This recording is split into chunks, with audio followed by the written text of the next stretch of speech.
Welcome everybody, please come on in. Turn your voices down to a 1 or 0. And we are going to get started right away. If you are here for the mental health in the music industry panel, you are at the right place. So we're a little bit delayed start. This panel in particular, 2 things to note. 1, we are going to forego audience Q&A.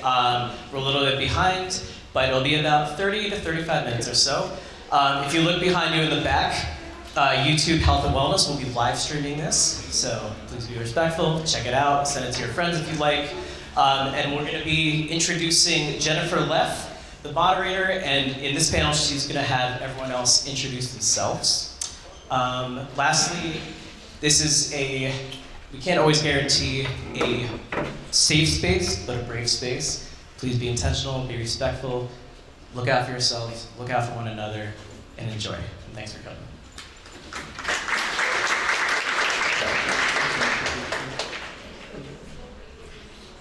Okay, so Jennifer Leff, she, her, is a licensed clinical social worker and managing director at Music Cares, which, for those who have heard of it, the charity that provides a safety net of financial assistance and preventative health and mental health support to anyone in the music community. She also has a private practice working with clients who are in the entertainment and creative fields. Please welcome Jennifer.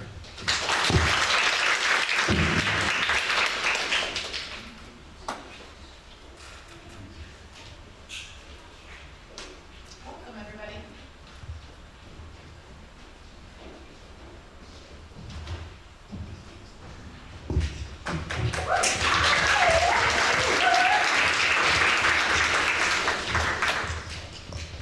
These on? Yes.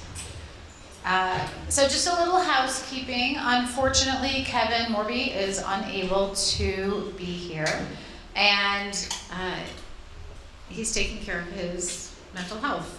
He had been performing, working, and this was just something he had to kind of say, nope, I'm on later. So we really respect the fact that he's able to set his limits. So we hope you are too.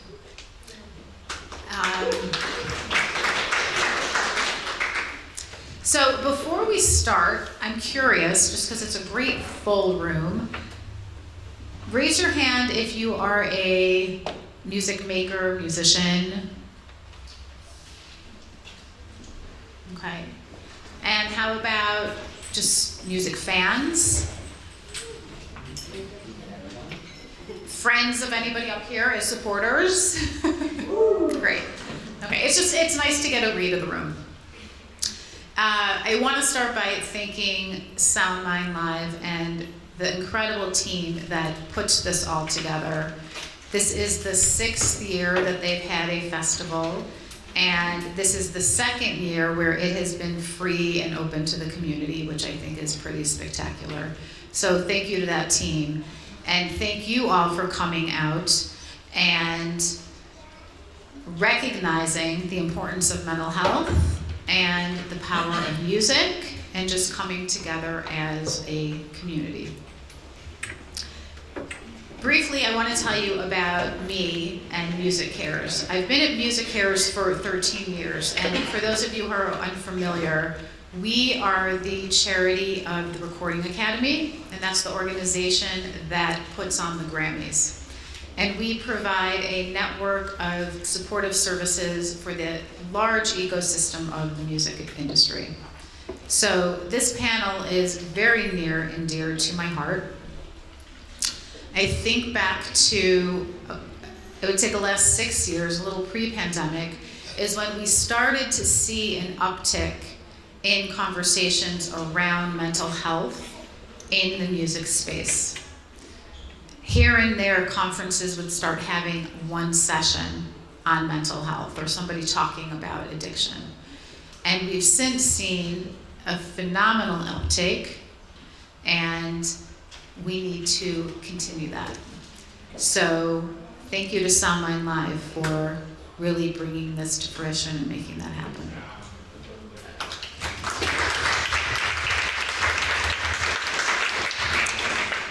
So we have today 2 brilliant, I think, and very talented women with us who are going to talk about mental health and the music industry.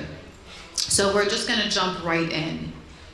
I'm going to have them introduce themselves, tell us what they do.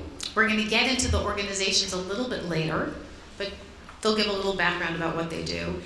And I thought we would start off with a question of curiosity, because we know that mental health means something different to all of us. And it certainly means something different in various communities. So I'm going to start with Maddy, who will introduce herself, and then I'd like you both to answer the question, what does mental health mean to you? Great. Hi everyone, I'm Maddy Friedman. I'm really happy to be here. I work for Backline, which is a nonprofit that connects music industry professionals and their family members to mental health and wellness resources. Like Jen said, we'll get into a little bit later what those resources are. Mental health to me means not just feeling good all the time. I think that's a really common misconception about mental health. To me, it's about being aware of the spectrum of your emotions and having the tools to handle the ones that feel really hard or really uncomfortable. It's a really personal journey. What tools work for people is different, and how those feelings are felt is also really different. Hi everyone, I'm Carmela Wallace, founder of Live Free 999, mother of the artist Juice WRLD. And mental health to me is that balance between your psychological, physical, and emotional state. And it's being able to have that balance so that you can maneuver through life and deal with whatever challenges may come on your path. Great, thank you. And we'll be coming back to some of that, as well as some coping mechanisms and tools and tips that we all incorporate, and we hope that there's some takeaways for you guys. So I thought we would start off with a pretty obvious question. We know that the music community, or working in the music industry rather, there's some very unique stressors and rigors. So, Maddy, why don't you start with sharing what you see as those stressors and rigors? Absolutely. First of all, I think encompassing everything is a lack of routine. The hours can be really unpredictable, oftentimes very long. Traveling is oftentimes part of the job. What that means is being away from your home, your support system. If you're an artist, there's a lot of performance-related pressures. I can't think of very many jobs where every time you go into work, you have a crowd of people giving you feedback on how you're doing. With that, instability or lack of routine is financial concerns. Healthcare isn't guaranteed in this industry, and I think because of all those things combined, as well as the physical environment that the industry often works in, self-medication is very common. Carmela. So repeat the question for me. Share some of the unique rigors and stressors that you have seen in the music industry. So coming from the position of a parent of an artist, the main thing was being uprooted from your normal into an environment that's totally different. It's fast, and you don't really have a lot of wiggle room to catch up. It's like, come on and go. And Jared made a song about that called Fast. It's like, he says time really moves fast, and he says, but hurry up and get your bag. So it's like, everything is in a hurry. And again, it's the pressure of performing, the pressure of really taking care of yourself and being able to discern who's there to support you or who's there just because you're you. So it's a lot of variables, and then not having that connection to home. So loneliness also, especially Yes. for somebody who's touring and not And young, sedentary. and naive and new to life within itself, in a normal space, the normal that people go through when they're, I can only reference Jared, 19 years old when he started. So you're like a year out of high school, not even a year out of high school, and you're into this, another environment, another world, and you're supposed to be on point and, on time, and know what you're supposed to do. And I wonder, the fact that you're supposed to know means that there are people out there who are telling you. Mm-hmm. And I think there's this belief that you can trust everybody out there, Yes. right? And it takes some time to kind of suss through who's there for you in a genuine way versus who's there for you in that business sense, Yes. right? Yeah, I just want to jump in and say that I love your point about being surrounded by people but being really isolated and really lonely. Mm-hmm. I think part of the challenges of the industry is that dichotomy of performing for a crowd of people who are cheering for you and then going back to maybe an empty hotel room, or the idea of being surrounded by people but feeling really lonely.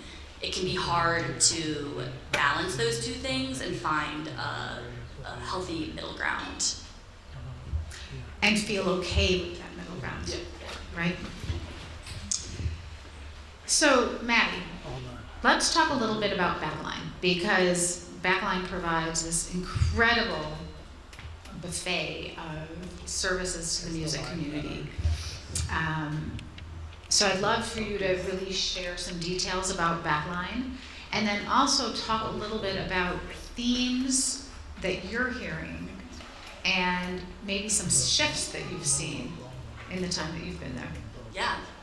So Backline, for some context, launched in late 2019, which ended up being really cosmic timing with the pandemic starting in 2020 and the music industry being one of the industries that was hit the hardest.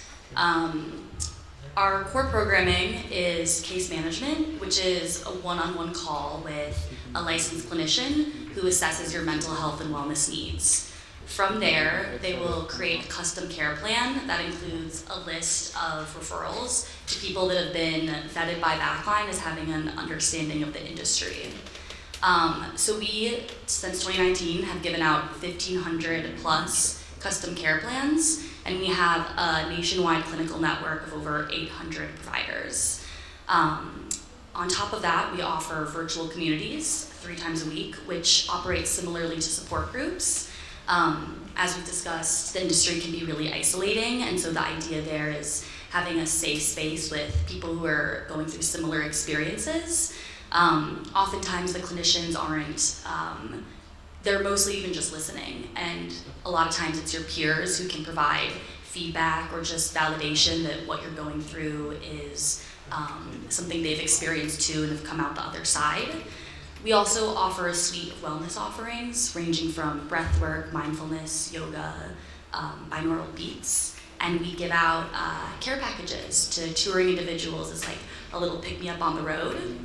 The last thing we offer is educational resources. We really want to empower individuals on their journey, and part of that is having the ability to pick which of these resources works for you. So that could be articles, tips, tools, people sharing their personal stories is really important. And most recently we published a guided workbook to support people going on the road as well as those who are supporting from home. So we've seen a lot of nonprofits pop up around mental health, and some have brought music into the fray. What differentiates Backline? Yeah, I think that for all the reasons we talked about, including, the unique industry stressors, it can be really hard to find a therapist or a clinician that understands your specific lifestyle. If you work in the industry, it's most likely because of a place of love and passion for art and creativity, and a lot of times if you're not in that industry, the answers seem obvious to fix your problems. Leave the industry. That's clearly where the stressors are coming from.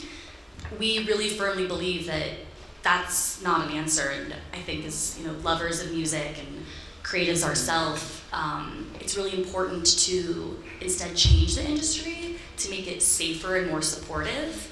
And so by finding and by training clinicians to understand that lifestyle and create solutions that work within that framework, I think we can create a much healthier industry.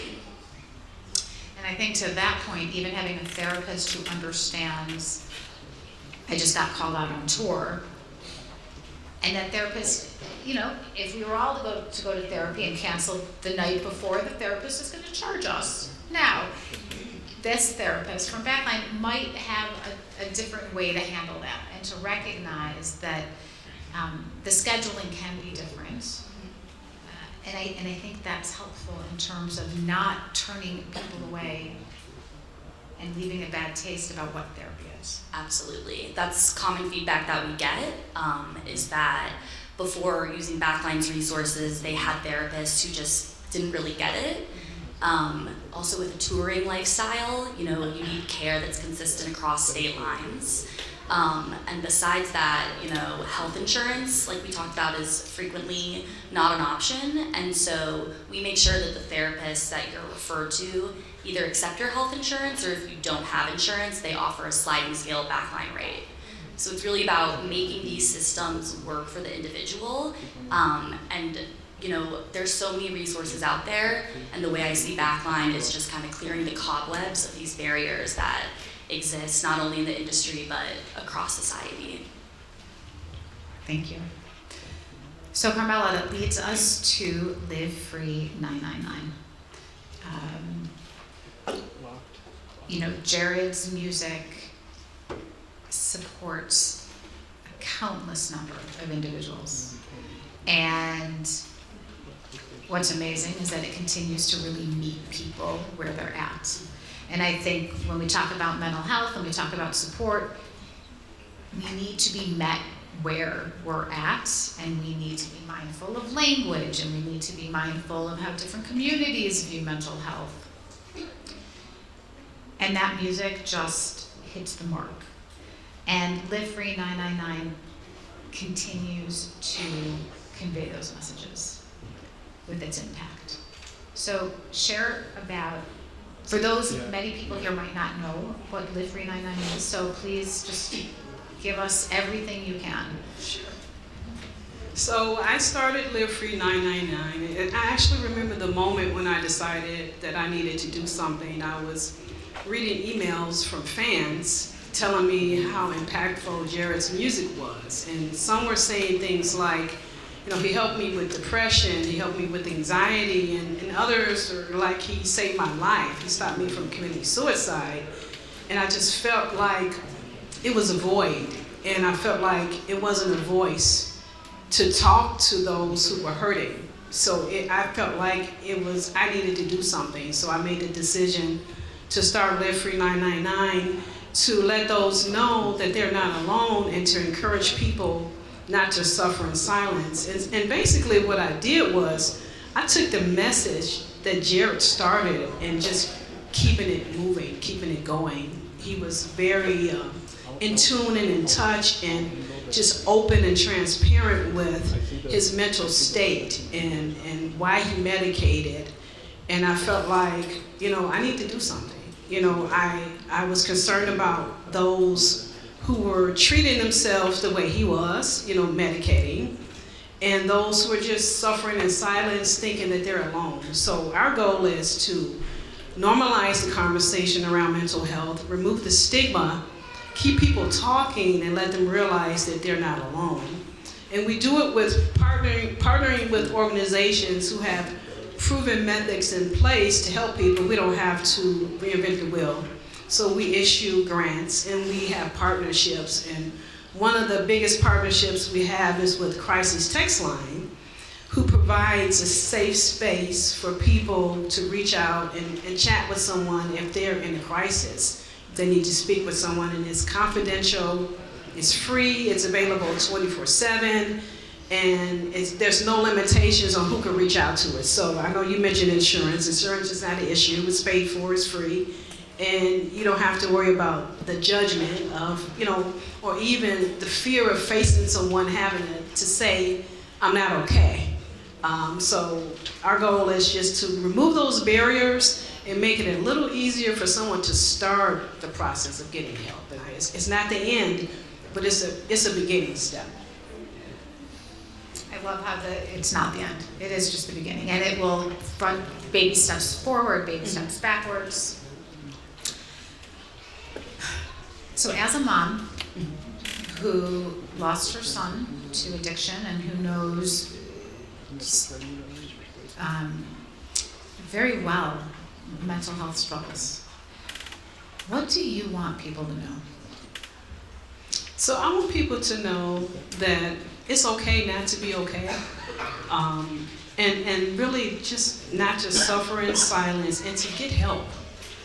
Just don't allow yourself to become isolated and live in your space thinking you're the only one. You're not the only one, and you're not alone. And one of the things we've done, we started conversations on our website. It's called Share Your Story, and we allow people to talk about things they've overcome, things they're dealing with, and it's to create a community where people realize you're not alone. Because oftentimes you think I'm the only one that this is happening to, but you find as you read some of their answers that people so bravely share that you're not alone. And so that's our goal, just to eliminate that isolation and encourage people, just to get help. And what would you want to share with a parent who says, I don't know what to do? I would say it starts with having a conversation, just talking, and it may be something, are you okay? And I would just encourage you to pay attention to things that are different.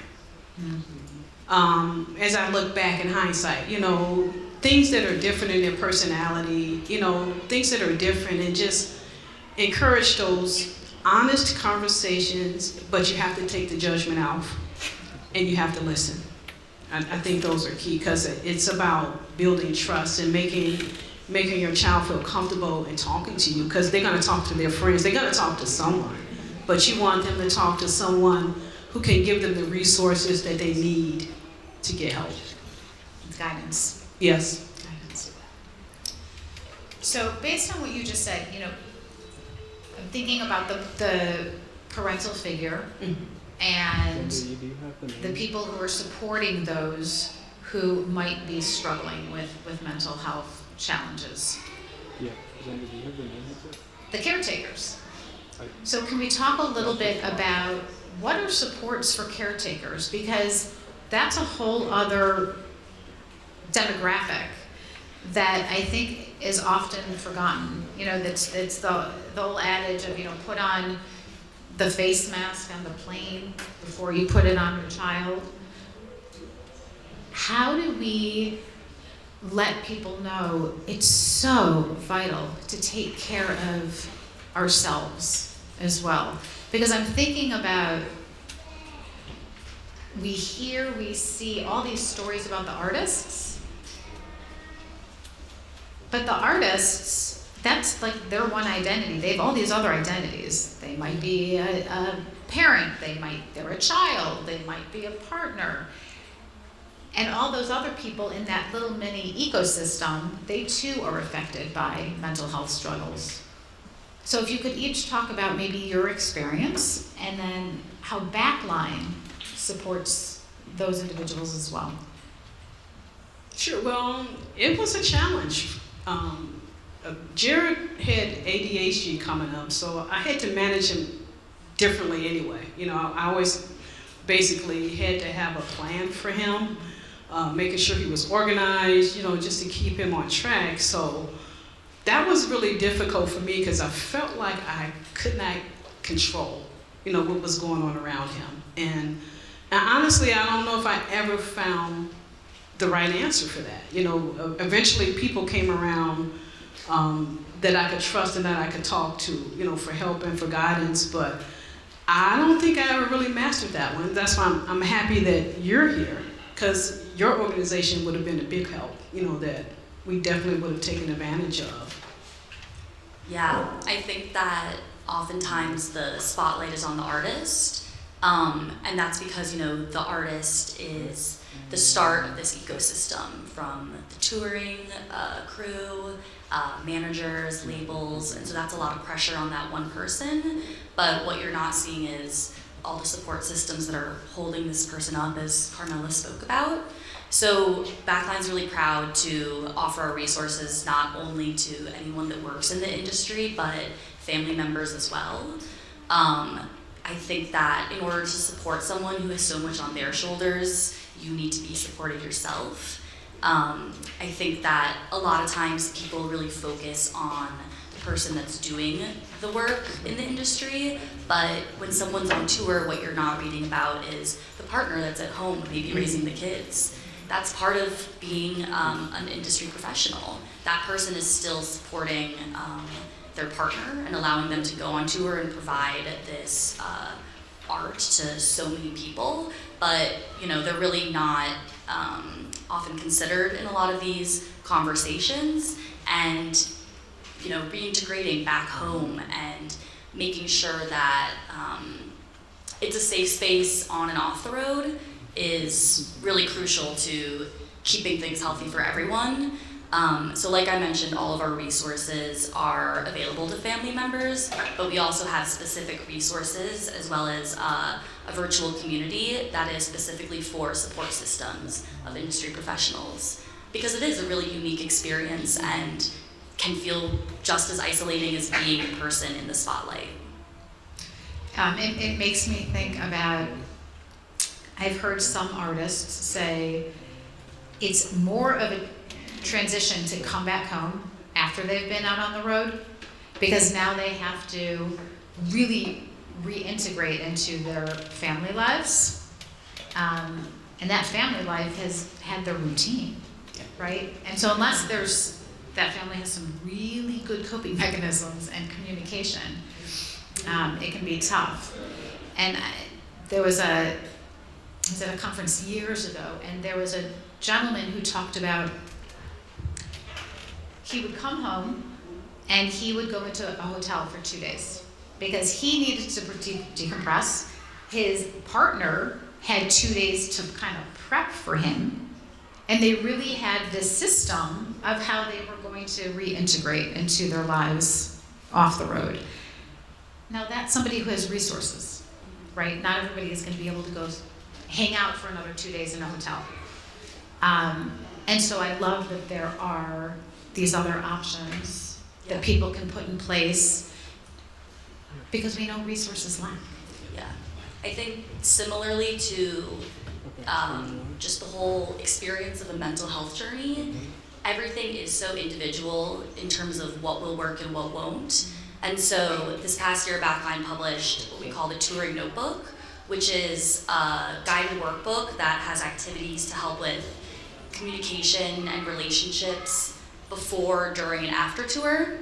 There's 2 versions, one for to do with a partner or a support system, and the other version is to do individually. But like you mentioned, not everyone has the resources for a hotel, but there can be another version of that. And the idea of the workbook is to give you practice having conversations and looking at what your options could be to create a path that is the most sustainable for you. And I think it just reiterates that there is no one size fits all. We all have to figure out what works for us. We can say, oh, this is the greatest tip ever, but it will work for me, it's not going to work for Maddy. And just to be okay with that. Because I think there's a lot of pressure to think, oh, I have to do this. I always tell people, I hate yoga. It stresses the hell out of me. Like it really does. I get anxious. I'm like, what is this namaste then? Like, let's just get going. And for some people, it's fabulous. I need something that keeps me moving along. So I think we just have to remind ourselves, let's find what works for us and be okay with that. I think also being gentle with yourself on that journey. And like you said, yoga is not for you. Trying things and realizing they don't work is part of the process, and just being patient with yourself and trying to remove yourself from the outcome, and just know that each time you try something new, you are taking a step on that journey, and eventually you will get to a place that's healthy and sustainable. And balance, nothing's ever going to be 50-50, right? It just ebbs and flows. Kevin's not here to talk about, one thing we are missing with Kevin not being here is really getting that industry experience. He is right in there. But what I'd like to bring out with the two of you, because you do have your own lens through which you're seeing the industry, how can the music industry further promulgate meaningful conversations about mental health, about addiction, about wellness, in a way that isn't checking the box? And that's like $1 million question. But I would love to hear, Carmela, again, you left your job, right? And you kind of joined that music piece, and you saw what a world you saw. What do you think, like pie in the sky, what needs to happen? Well, I think, first of all, we need to have the conversations, which is happening now, which I think is big, because it wasn't, when Jared first signed, I don't recall hearing mental health conversations. So I think the important thing is to keep having the conversations, and then also make resources available so people can get the help that they need, because that's key.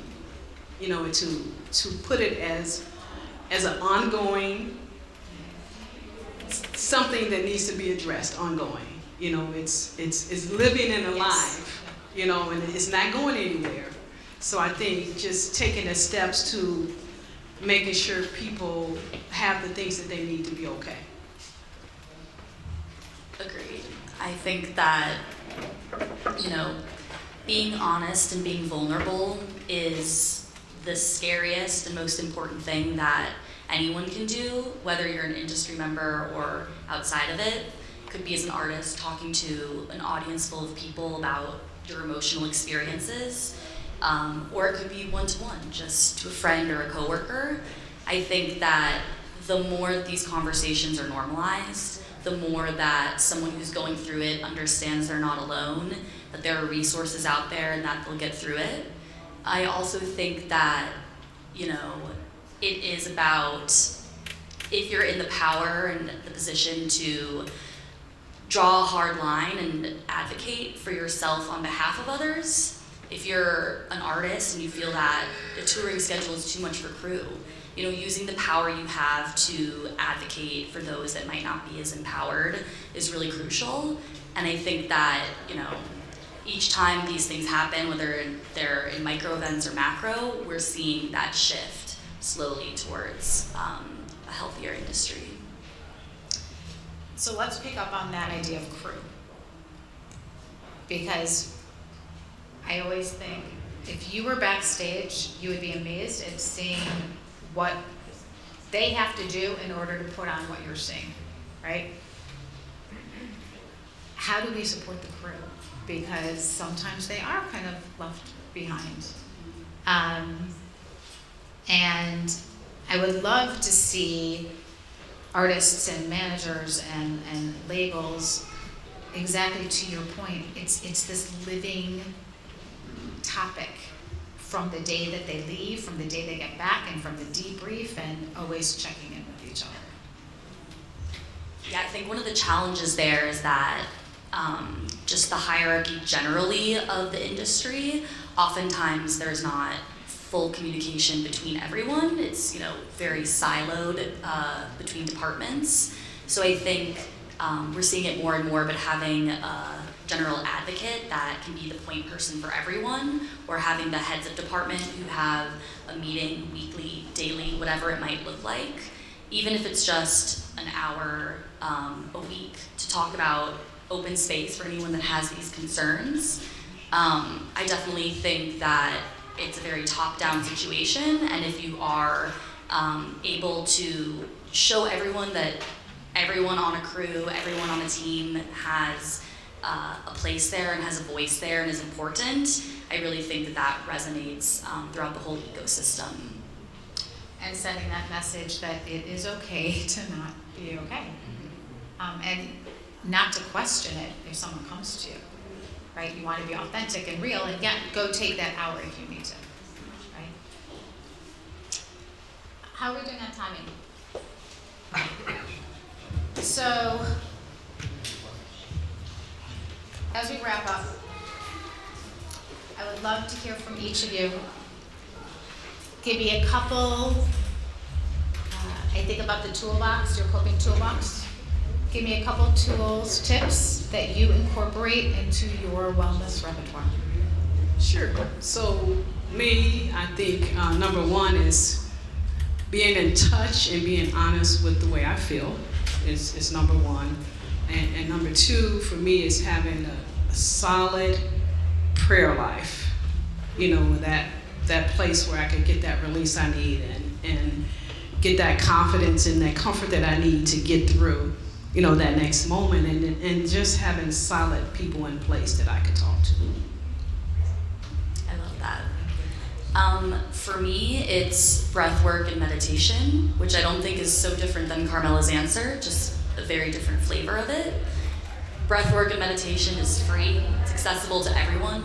You can bring it anywhere you go and use it for any amount of time. And really, I think the key thing there is that we're all thinking, we're all breathing all the time, and tapping into that piece of yourself can really be grounding and centering no matter where you are. So I would encourage everybody here just to take a moment and just think about, hey, what are some things I can put in my toolbox that are accessible whether I'm on the subway or whether I'm in the workplace? Because it doesn't have to be going to yoga, right? There are other things. Well, I want to thank you guys so much just for your candor and intelligence about all of this. You know, obviously this can go on, and we will continue this conversation. I always say, and I was sharing with Maddy earlier, you know, May is Mental Health Awareness Month. However, every day is Mental Health Awareness Day. And so that's something to remember, and that's...